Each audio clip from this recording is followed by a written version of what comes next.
Assalamualaikum warahmatullahi wabarakatuh. Perkenalkan, nama saya Fajarina Maisyarah.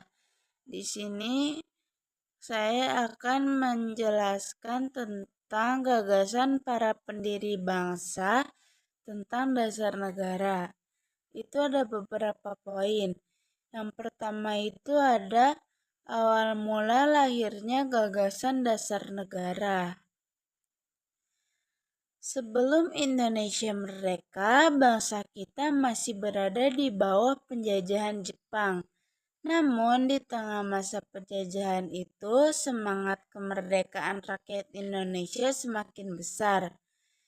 Jepang yang mulai terdesak dalam Perang Dunia Kedua akhirnya berjanji akan membantu Indonesia mempersiapkan kemerdekaannya. Sebagai wujud dari janji itu, pada tanggal 29 April 1945, pemerintah Jepang membentuk sebuah lembaga bernama BPUPK atau Badan Penyelidik Usaha Persiapan Kemerdekaan Indonesia. BPUPK beranggotakan 67 orang. Terdiri dari 60 tokoh Indonesia dan 7 orang Jepang yang hanya bertugas sebagai pengawas. Tugas utama BPUPK adalah menyelidiki dan mempersiapkan hal-hal penting yang dibutuhkan untuk membentuk negara Indonesia yang merdeka. BPUPK kemudian mengadakan sidang pertama pada tanggal 29 Mei sampai 1 Juni 1945. Dalam sidang inilah muncullah pertanyaan penting dari ketuanya, Rajiman Woyodiningrat, yang berbunyi, apa dasar negara Indonesia merdeka yang akan kita dirikan nanti? Pertanyaan ini terdengar sederhana, tapi sebenarnya sangat mendalam. Karena sebuah negara yang merdeka tidak bisa berdiri tanpa dasar yang kuat. Dasar negara menjadi pondasi, pedoman, dan arah bagi bangsa dalam menjalankan pemerintahan dan kehidupan bersama. Dari sinilah muncul berbagai pemikiran dari tokoh-tokoh besar bangsa Indonesia. 3 di antaranya yang paling berpengaruh adalah Muhammad Yamin, Supomo, dan Soekarno.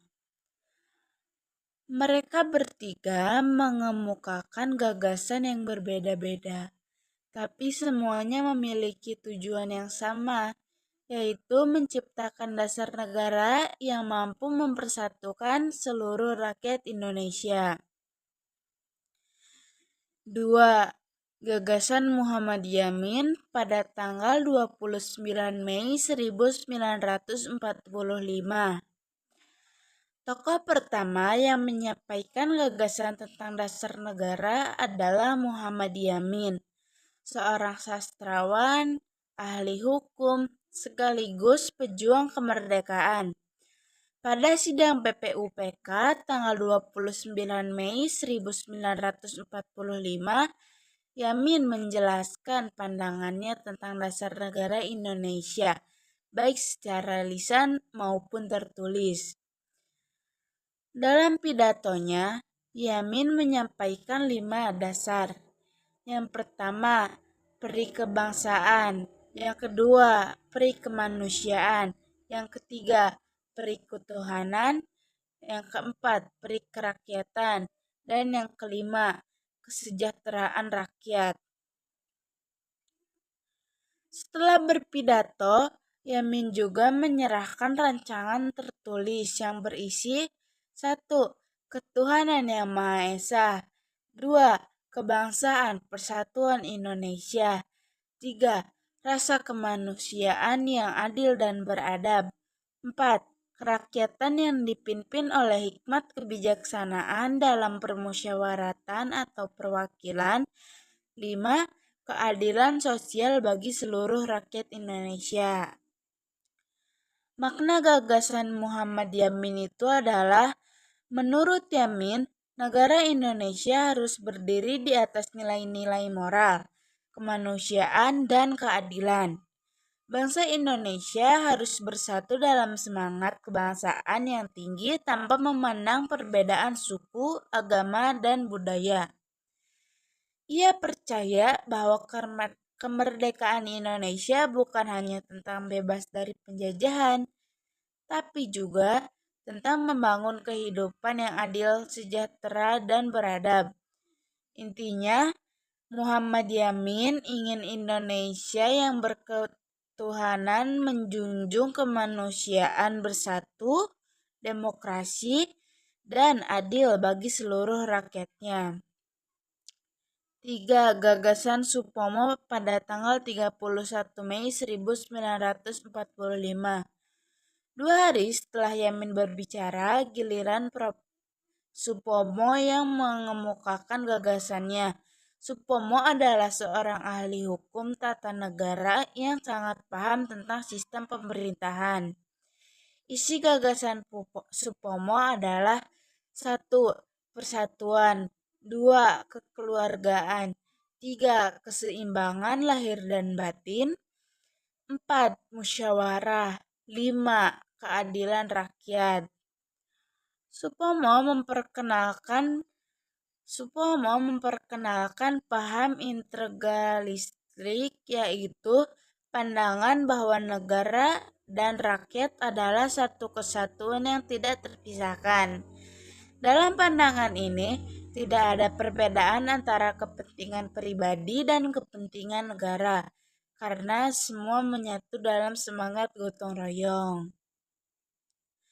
Makna gagasan Supomo adalah, menurut Supomo, Indonesia harus menjadi negara yang bersifat kekeluargaan, di mana semua orang saling bekerja dan saling membantu.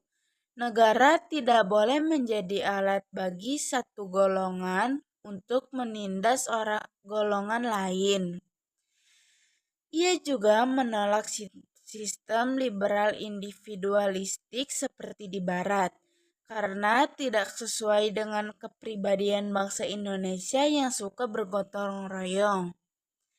Intinya, negara Indonesia harus menjadi negara persatuan yang menempatkan keseluruhan rakyat dalam keluarga besar, di mana semua keputusan diambil melalui musyawarah untuk kepentingan bersama.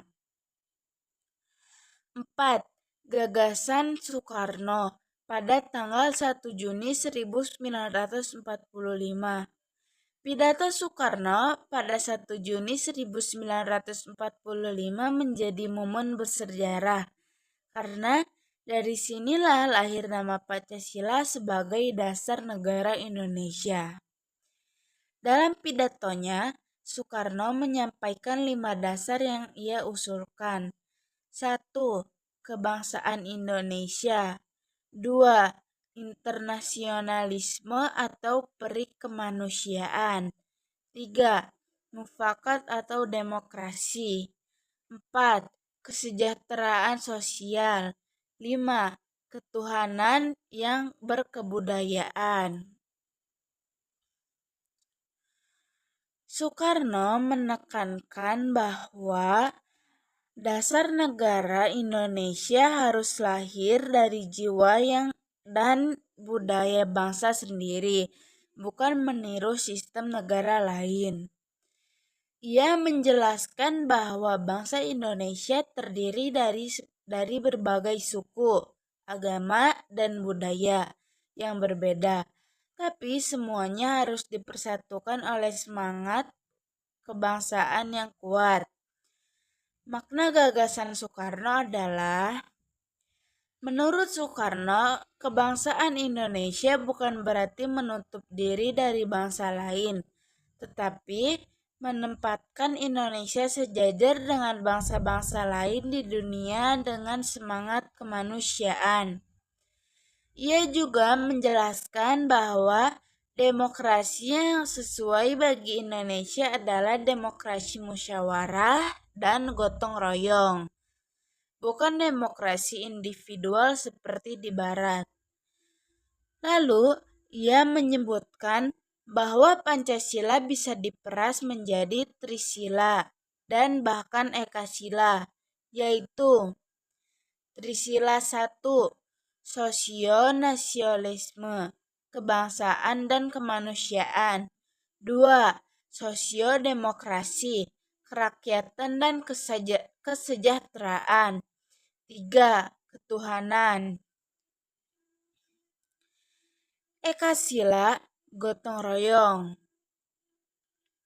Intinya, menurut Soekarno, gotong royong adalah jiwa sejati bangsa Indonesia karena di dalamnya tergantung semangat kerja sama, persatuan, dan keadilan sosial bagi semua. 5. Kesamaan dan perbedaan gagasan. Tokoh pokok pikiran ciri khas utama. Muhammad Yamin, ketuhanan, kemanusiaan, persatuan, kerakyatan, keadilan sosial, menekankan nilai moral persatuan dan keadilan. Supomo, persatuan, kekeluargaan musyawarah, menekankan paham integralistik dan kekeluargaan. Soekarno, kebangsaan, kemanusiaan, demokrasi, kesejahteraan, ketuhanan melahirkan konsep Pancasila sebagai dasar negara. Walaupun ketiganya memiliki perbedaan cara pandang, tetapi semua gagasan saling melengkapi dari pemikiran-pemikiran. Inilah akhirnya terbentuk dasar negara Pancasila yang kita kenal dan gunakan sampai sekarang. 6. Makna Pancasila sebagai dasar negara. Pancasila tidak hanya menjadi dasar berdirinya negara, tetapi juga pandangan hidup bangsa. Artinya, Pancasila menjadi pedoman dalam bersikap, bertindak, dan mengambil keputusan. Dalam kehidupan berbangsa dan bernegara, kelima sila dalam Pancasila mengandung nilai-nilai luhur yang saling berhubungan. 1. Ketuhanan yang Maha Esa menjadi dasar moral dan spiritual. 2. Kemanusiaan yang adil dan beradab atau menghormati hak dan martabat Indonesia. Yang ketiga, persatuan Indonesia, yaitu mengutamakan kepentingan bangsa di atas kepentingan pribadi. Yang keempat, kerakyatan yang dipimpin oleh hikmat kebijaksanaan dalam permusyawaratan atau perwakilan, yaitu mendorong demokrasi dan musyawarah. Yang kelima, keadilan sosial bagi seluruh rakyat Indonesia, yaitu menunjukkan kesejahteraan dan keadilan bagi semua manusia, 7. Kesimpulan akhir. Dari seluruh gagasan para pendiri bangsa dapat disimpulkan bahwa Muhammad Yamin menekankan pentingnya nilai-nilai moral, keadilan, dan kemanusiaan. Supomo menekankan pentingnya persatuan dan asas kekeluargaan. Soekarno menyatukan semua gagasan itu dan merumuskannya menjadi Pancasila.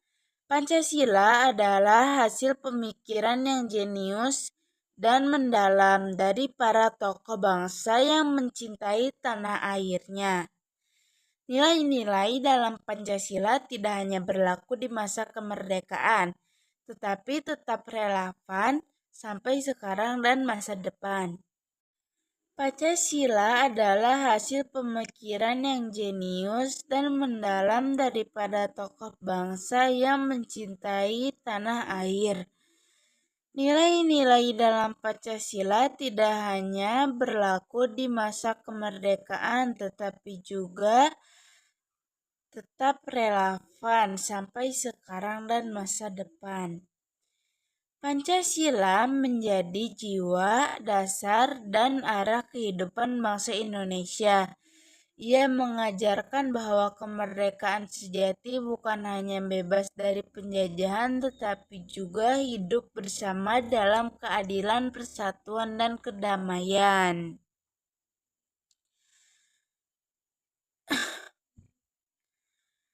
Pancasila bukan hanya hasil dari pemikiran tokoh-tokoh besar, tetapi juga cerminan dari kepribadian seluruh bangsa Indonesia. Dari semangat para pendiri bangsa inilah kita belajar bahwa perbedaan bukan untuk dipisahkan, melainkan untuk dipersatukan demi Indonesia yang adil dan makmur dan beradab. Sekian dari saya, terima kasih. Wassalamualaikum warahmatullahi wabarakatuh.